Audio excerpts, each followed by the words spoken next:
Welcome back. You're still with Perspective. I'm Bhimanto Suwastoyo, and we're talking to Vinod Kanan from Singapore Airline, Indonesia.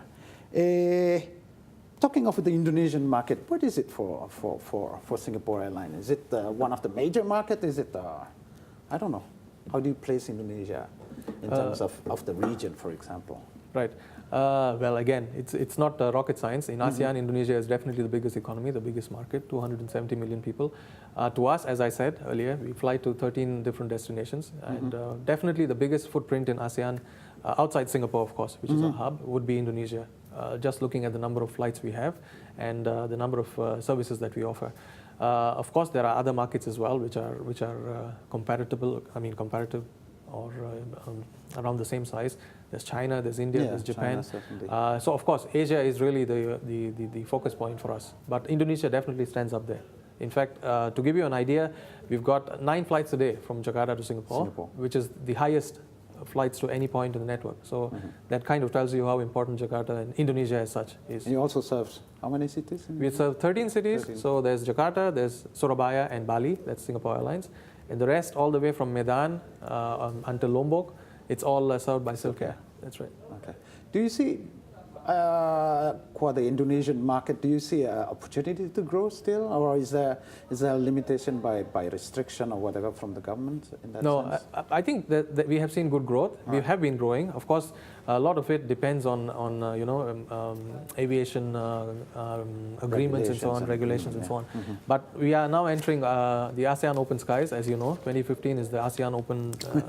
That's another thing I wanted to talk about. Okay, I've probably given you your next question. But the fact is that yes, there is going to be more growth, and we are geared to do it, to meet the growth. Well, when we talk about the ASEAN free open sky, I mean, a lot of people are a bit pessimistic in that sense. It won't happen soon. At least 5 years it would need. And even Indonesia, it's not sure Indonesia will be inclined to open up its sky for various reasons. What do you think about that? Do you think that it will go on? But I think it needs to go on? I think 4 of the cities in Indonesia have already signed up. It's not for all the cities, but some of them have actually come on board already. Oh, so it's partial by city. That's right. So some of them, including Jakarta and the big cities, are already on board. It's a matter of time. I mean, of course, I can't speak for the ASEAN community and for the authorities. But I think what is key is that they all recognize that the region is growing, and they need to be in a position to support it. I think it's. I really can't predict and give you the right answer to the question, but I'm sure it's going to happen sooner rather than later. So you're more on the positive side of that. We're talking about growing, adding lines maybe or something like that. But at the same time, we have several corridors which are really overstressed. I mean, we're talking like recently of the Jakarta, Singapore, which you have 9 flights there, and I don't know how many more from other airline. What is your policy to answer to that? Are you making your airplanes bigger? I don't know what. Yes. Well, it's not just here. Around the world, there's more and more congestion in different airports, along different corridors.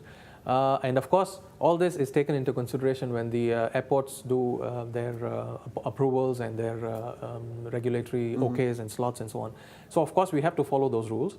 Do they limit the seat, for example, the capacity? It does happen. It does happen. I mean, the fact is very simple. If you're going to operate to an airport and the terminal is up to capacity, they're obviously not going to give you more space. So I mean, it's a reality. We have to live with it. And as you say, the answer may be operating bigger aircraft, which, for example, is what we're doing to London. We operate the 380s there because we know that it's slot constrained. It's not easy to get additional flights, so we increase the capacity of what we have. And your fleet is mostly what now? Is it Airbus with? We've got 104 aircraft, as I said. I would say it's roughly half and half. We've got the A380s, of course. We've got 19 of them. You were the first to have it in the region. First customers, yes, of the A380. And we've got A330s, so they make up roughly half of the fleet. And the remaining comes with Boeing 777s. That's right. Just a question, I'm not very aware of this thing, is the A380 is really big engine. It's a big bird. Does the Indonesian airport accommodate that type of airplane or not yet? I think they are in the process of reviewing it. Some of the Oh. airports can. In fact, I'm told that some of them are increasingly going to, when they have their expansion plans. So they have to expand yet. And they are already catering for it. So, Oh, okay. yeah. And in terms of airplane, for example, Silk Air, you said they differentiate. Yes, it's a different mission. So Singapore Airlines is basically Singapore Airlines. We fly to the whole world everywhere. wherever we can. In terms of Silk Air, their mission is mostly short to medium haul. So we are looking at somewhere around a 5.5 hour radius. So China, Australia, Darwin, for example, and of course Indonesia. Smaller airplane? Yes, it's single aisle. So it used to be 320s, but they're all changing to the BE 737. So it's a narrow body aircraft compared to ours. Right. Any reason for that? It's just the mission. I mean, it's the idea of Silk Air is to complement Singapore Airlines. So, Okay.